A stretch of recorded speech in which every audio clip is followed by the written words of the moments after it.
Oi, você, desejo que você esteja bem, na graça, na paz do Cristo. E queria lhe dizer que é um momento na semana onde nós refletimos sobre espiritualidade cristã contemporânea e a vivência do Evangelho. E por isso tivemos um episódio de evangelismo, o episódio anterior a esse, justamente evangelismo é diferente de reflexão, né? Nós proclamamos o Evangelho de Mateus, ali no capítulo 19, dos versos 16 até o 26, encontro de Jesus, ou melhor, o encontro de um jovem rico com Jesus. E a partir do evangelismo, eu convido você a ver esse episódio e essa reflexão fará mais sentido vendo o episódio. A partir dele, nós refletimos sobre a nossa juventude, a família, o papai e a mamãe.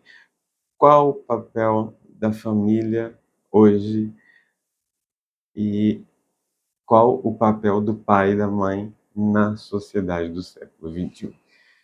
Sobretudo em relação à formação do jovem.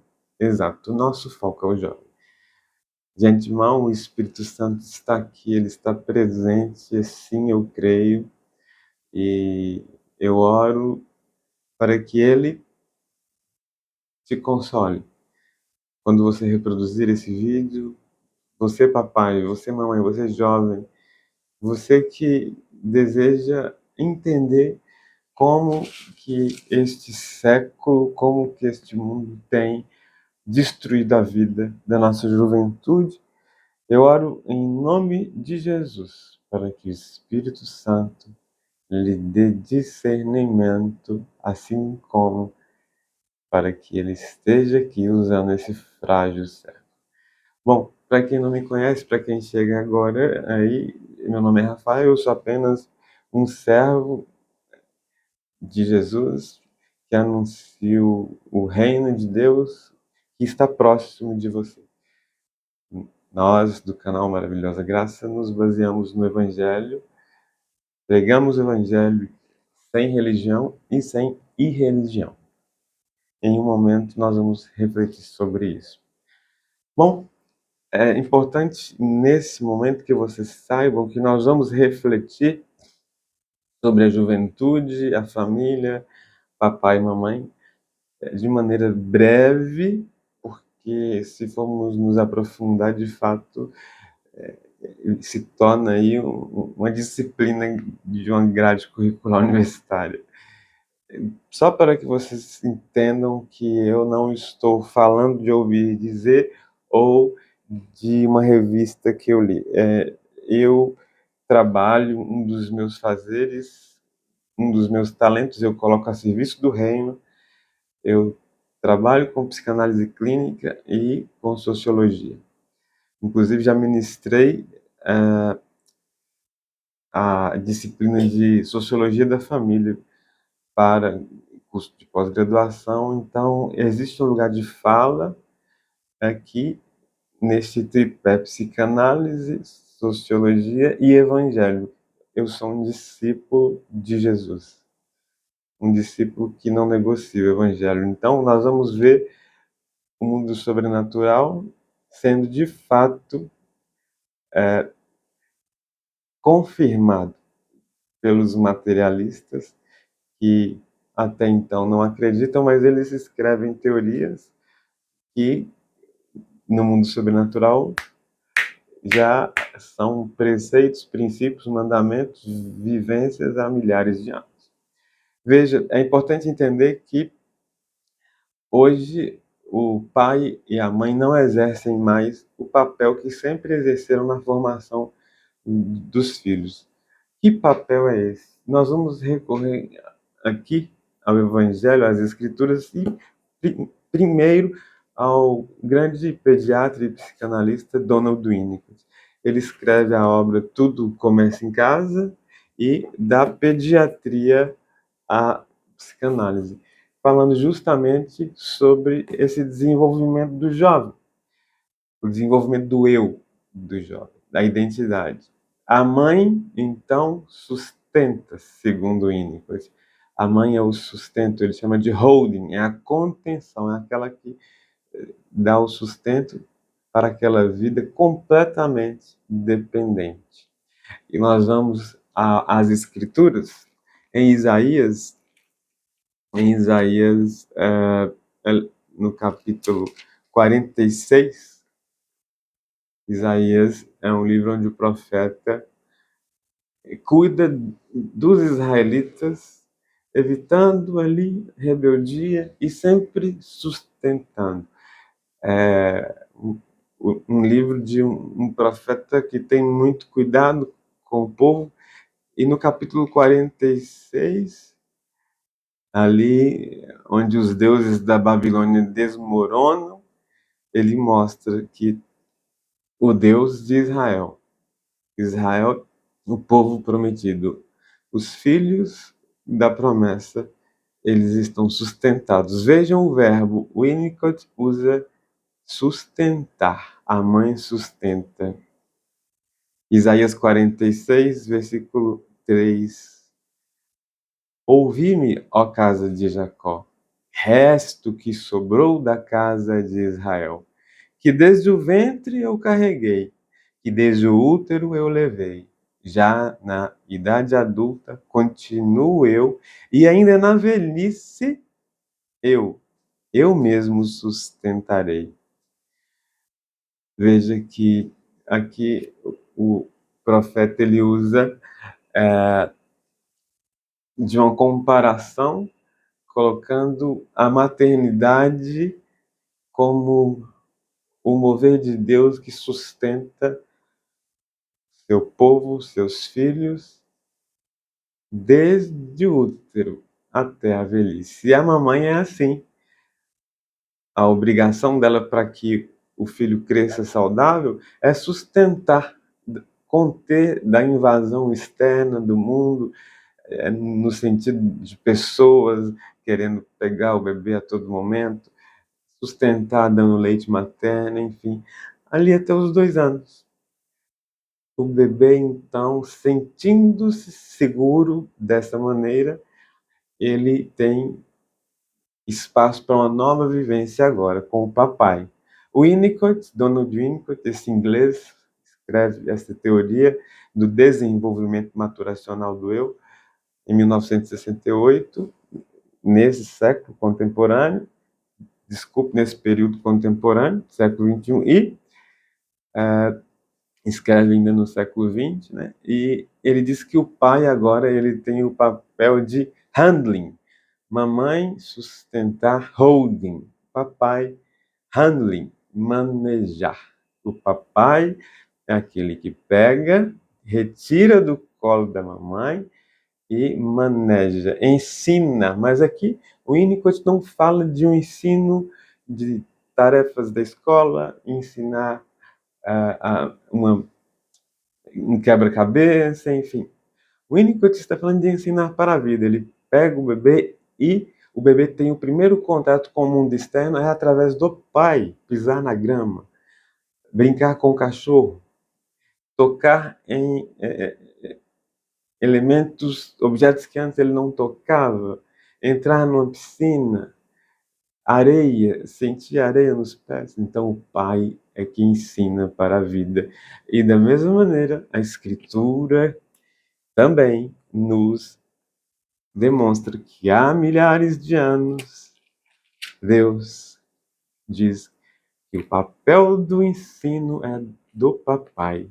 Lá em Deuteronômio, no capítulo 6, no verso 5, amarás o Senhor teu Deus com todo o teu coração, com toda a tua alma e com todas as tuas forças.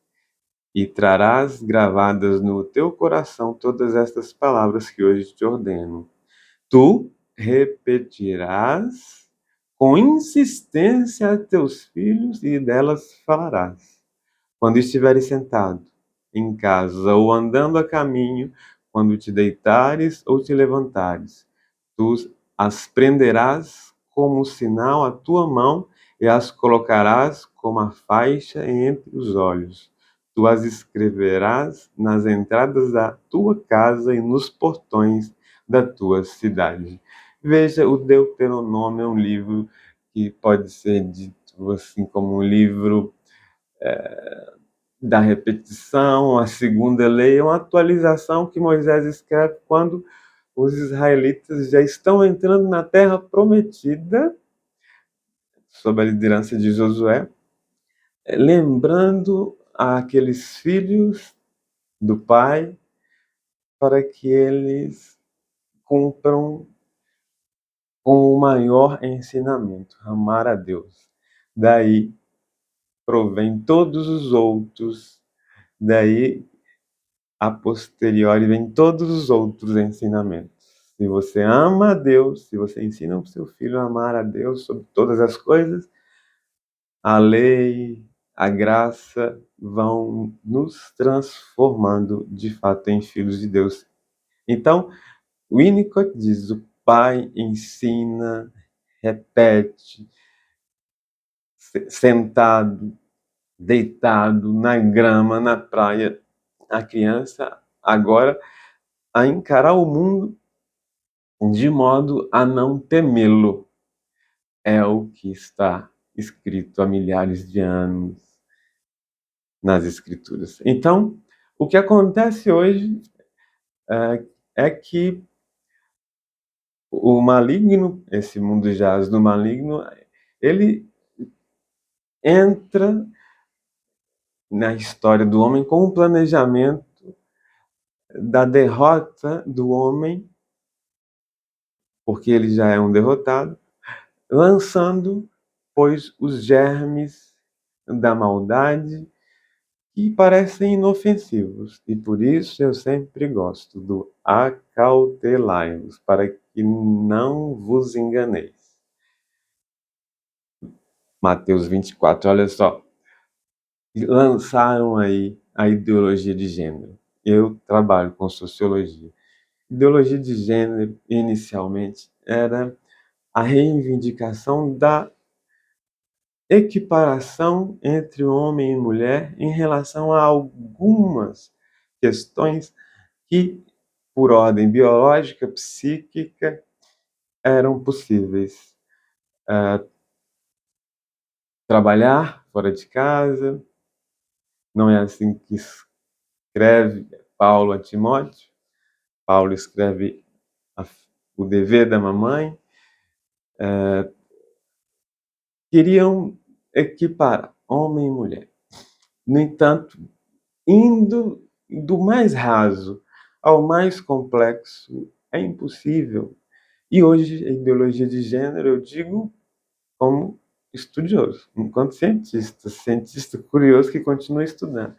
Hoje, o movimento feminista, e muitas mulheres se dizem feministas, sem pelo menos ter lido, sem conhecer nada, acreditam que feminismo é simplesmente rasgar os sutiãs, né?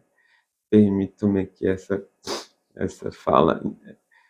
Um amigo em Belo Horizonte, quando morava lá, foi a uma reunião de um desses movimentos e durante a apresentação ela foi convidada a se retirar, foi expulsa, porque ela disse que tinha um filho. E para aquele subgrupo, a mulher não pode ter filhos. Mulher que se reproduz se submete ao homem, se submete ao capitalismo e não. Então, mulher tem que se envolver com mulher. E aí vira uma bagunça, uma confusão. Confusão não vem de Deus. De fato, aqui agora minha fala como sociólogo e como discípulo de Jesus, a ideologia de gênero é algo que poderia até ter uma primeira intenção positiva de que se a mulher trabalha fora de casa, se foi opção, um acordo entre ela e o esposo, e ela faz a mesma função do homem na empresa, que ela receba a mesma quantia, conforme, evidentemente, a desenvoltura, né? Nós vivemos nessa sociedade da meritocracia, mas não é só isso. Existem lares onde o pai está ficando em casa e tomando o lugar da mãe, e a mãe indo ah, trabalhar. Ou seja, inverteu e não há embasamento nas escrituras, na ciência, na formação do eu, da própria pessoa e, se ela tem uma prole, da prole dos filhos, e não há embasamento sociológico e antropológico para isso. Em nenhuma sociedade humana, uma mulher não consegue trocar um pneu do carro sozinha. Raras as exceções. É como eu disse, vou do mais raso ao mais profundo. Uma mulher, muitas vezes, ela tem dificuldade de liderar, e aí nós temos na clínica várias mulheres com a síndrome da impostora, a dificuldade em se enxergar enquanto capaz de liderar. Por que será? Elas mesmas se enxergam incapazes disso e vêm à clínica, eu digo por experiência clínica, porque não é o papel dela ser a provedora. Simples assim. E o ensino aqui, antes de prosseguir, do pai se dá em relação à filha também. Não é a mãe que tem autoridade de ensino sobre a filha. Permanece sendo do pai. A mãe, veja se a filha, num exemplo radical, vai para um namoro na desobediência do pai, da mãe, e acaba engravidando. A mãe ela vai continuar sustentando, protegendo do ensino e da autoridade do pai. O pai é que vai ser aquele que vai ser o desonrado e que vai prover esse neto, é que vai prover esse novo casal, se formarem um casal fora da ordenança de Deus, não é? Infelizmente, para os jovens hoje, sexo é algo muito trivial. É como tomar açaí, né? Então, não está dentro de uma espiritualidade afetiva, viver uma sexualidade saudável, espiritual. Então, o pai ele ensina sobre a vivência de uma afetividade, sexualidade saudável, mas do jeito de cada um.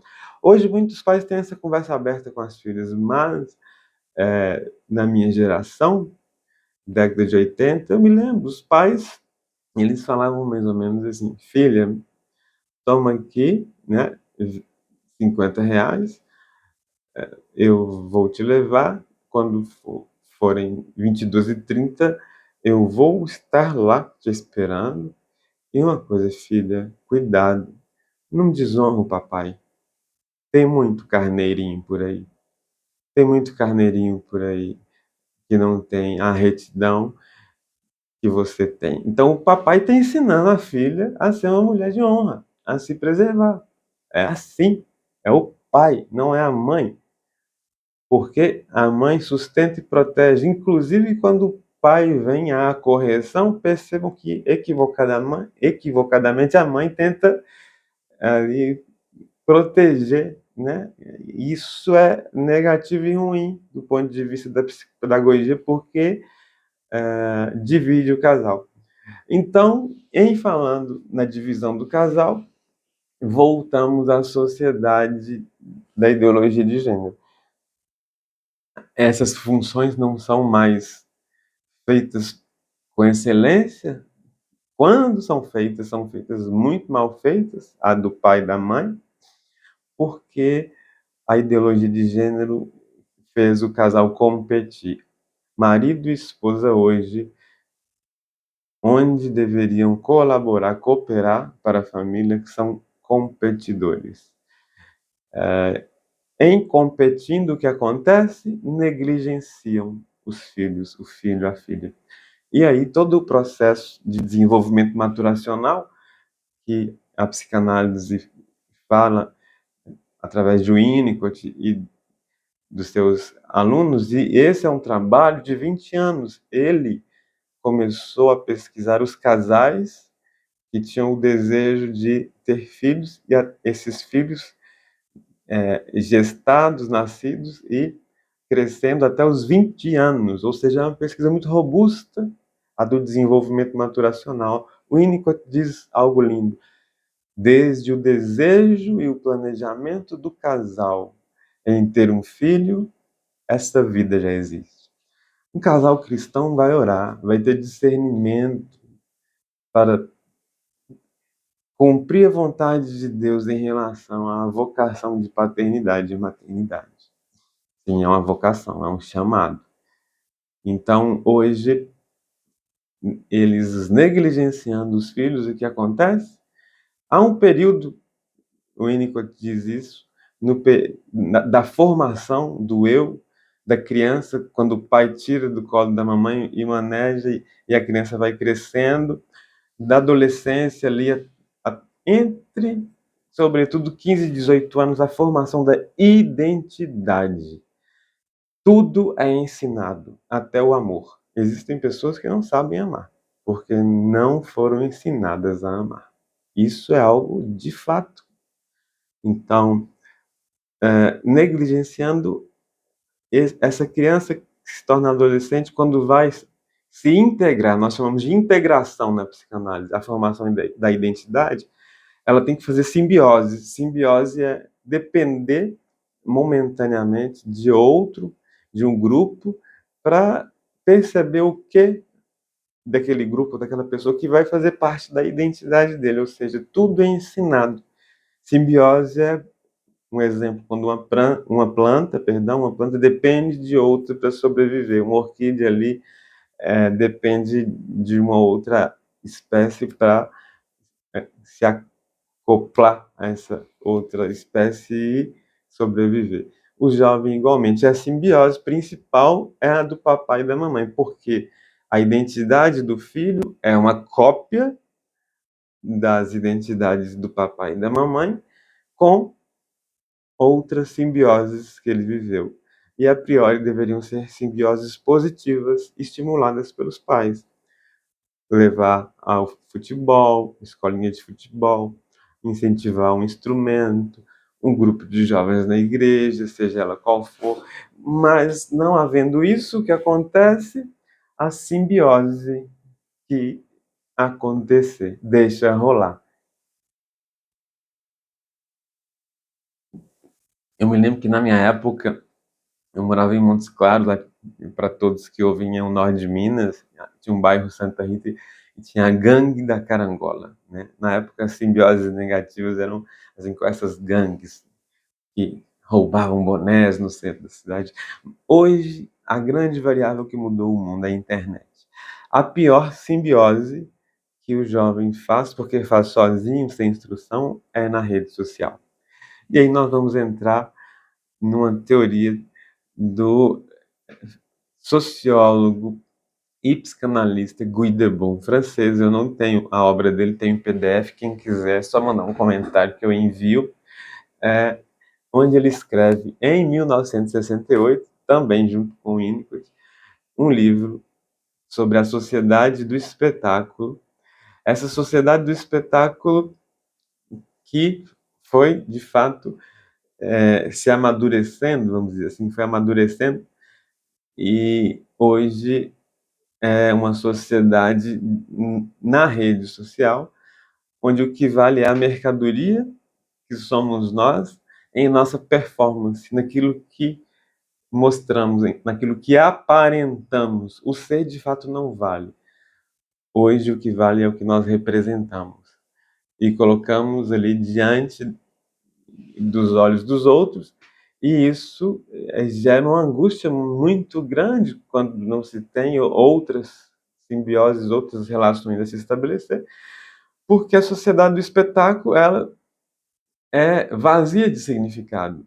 E é, claro, premeditado, porque aí o significado, como eu já disse aqui, da tecnorreligião, e a internet é território do maligno, a tecnorreligião, os algoritmos estão ali tirando o significado da ideia das pessoas conhecerem o plano salvífico de Deus através de Jesus, estão propagando desigrejamento, estão destruindo a família e levando os jovens a consumirem e mostrarem o seu desempenho em relação à estética, em relação à sexualidade, a promiscuidade, melhor dizendo, em relação ao consumismo. Nasce, então, a patologia, segundo Guy dessa sociedade do espetáculo, o narcisismo cultural. Todos já ouviram falar do que é narcisismo? É aquilo que o indivíduo adoecido faz para manipular o outro. É o arrogante, é o que acredita que todos devem estar ao seu serviço, que ele deve ser admirado. Isso no nível coletivo, de fenômeno cultural. A sociedade está adoecida. Uma sociedade adoecida que interage com o jovem fazendo simbiose. O jovem, então, adoece espiritualmente, humanamente, afetivamente. E, na sua integração, na sua formação de identidade, o que, que acontece? Onde ele tem que representar, colocar sua imagem como a imagem de maior relevância a ser consumida, a ser admirada, nessa patologia de narcisismo cultural. Ana Sui foi minha professora na PUC, excelente professora, escreve sobre o amor, psicanalista. Ela diz que hoje o que existe e vem do narcisismo cultural é um amor idealizado. O que que é o amor idealizado? Não tem nada a ver com amor romântico. É, o amor idealizado é o amor ao eu. Sim, o amor ao eu. A pessoa diz amar aquela que tem as mesmas vontades e desejos que ela. A pessoa diz que gosta de cinema, que gosta de ler, tem duas bibliotecas em casa, que gosta de ciclismo. E aí começa a se envolver com outra, um rapaz começa a se envolver com a garota que falou, né, que gosta de ler, que gosta de não é muito bom fazer um pedal e tal. O rapaz falou que adora roça, né? Botar a mão na massa, apartar o gado, né? A gente fala separar o gado. Ela fala, eu gosto de ar fresco, gosto de natureza. Quando na relação ele percebe que ela não gosta, não é de cinema, ela gosta de assistir Netflix em casa e comédia romântica.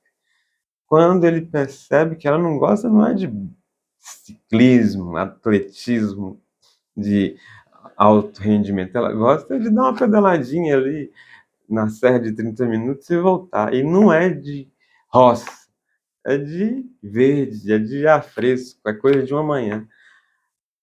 O eu que ele projetou nela dele se quebra, ele vê que ali não é o eu dele, e aí ele se afasta. Na verdade, ele não amava, ele não gostava, ele não queria aquela garota. Ele se amava, ele se queria, ele se venerava. É o que acontece. Justamente no Evangelho, quando Mateus descreve o encontro do jovem rico com Jesus, ele chega com toda essa caracterização de alguém que Mateus 19, 16 a 26, com essa caracterização de alguém que parece, né, parece pertencer ao discipulado de Jesus, mas ele só se representa, porque o Evangelho diz assim: alguém aproximando-se de Jesus disse, mestre, o que devo fazer de bom para ter a vida eterna? É aparentar ser a sociedade do espetáculo. Alguém desconhecido, qualquer um. Mestre, ele aparenta ser um discípulo. Alguém chega, qualquer um, e diz mestre, então não é João, não é Lucas, não se trata de alguém da comunidade ali que Jesus conhecia, era um alguém. E a forma como Jesus responde demonstra que ele está representando. Que devo fazer de bom? E Jesus responde: bom? O que você sabe de bondade? Só existe um bom. O jovem estava querendo ser Deus, buscando a fórmula de ser Deus. Ele já se considerava um Deus. mas ele desejava, pois, escancarar isso para que outros também o venerassem. E Jesus já lhe dá uma cepada. Bom, o que você sabe de bom? Só existe um bom. Então, além da representação, do espetáculo que ele faz, da encenação, ele faz essa pergunta retórica. E nesse contexto, a pergunta retórica é arrogante, porque ele sabe que Jesus vai chegar às leis de Moisés na resposta. Então, a pergunta retórica é aquela onde nós já sabemos a resposta. Isso é usado em sala de aula de maneira pedagógica muitas vezes, mas aqui tem um caráter de arrogância pela própria forma como ele se apresenta a Jesus. Insistindo, Jesus diz: olha, cumpre a lei de Moisés, né? Não matarás, não mentirás, não cometerás adultério. E ele diz: já faço tudo isso. Arrogante, mais uma vez. Então, já faço tudo isso nessa cultura narcísica judaica que ainda não enxerga a graça em Jesus. E aí, o checkmate. Então vai, vende tuas posses, desculpe, dê suas posses aos pobres, dê tudo, e depois vem e me segue. Vejam, ele vai embora triste. Na impossibilidade de ser Deus de si, na impossibilidade de amar o eu, como Jesus diz que deve ser, ele acreditava que a lei de Moisés, os 10 mandamentos, bastaria, e aí sim, ele a si se bastaria. E aí Jesus faz o que Ana Sui está dizendo aqui no mundo material, milhares de anos depois. Jesus quebra o espelho dele. Deixa eu quebrar o espelho desse rapaz aqui. Joga uma pedra, vai lá, dá seus bens aos pobres, vem e me segue.